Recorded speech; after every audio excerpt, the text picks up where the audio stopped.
আমার সাথে ওর 10টার দিকে 10:30টার দিকে শেষ কথা হয়েছিল যে রামের সাথে আমি দাঁত ব্রাশ করতে চাও, এই ওর আমার সাথে শেষ কথা। আমি যখন আমার বাসার গেটটা করতাম তো ওর বউ, অপরাধের বউ তুমি একটু চোখে একটা দুটা আমার মেয়ের কথা জিজ্ঞেস করতো, এই বলে আবার চলে যেত এই কথা আর ওয়াইফের সাথে। অপরাধী বাসায় ছিল, আমি যখন টের পেলাম তখন ওর দরজা অনেকক্ষণ ধাক্কা দিছি, তখন ওরা খোলে নাই।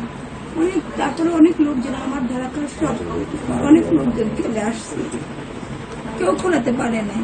তারপরে আমরা পুলিশকে জানালাম, 99 ফোন দিলাম আমার বড় যা, পুলিশ এসে এই দরজা ভাঙিয়ে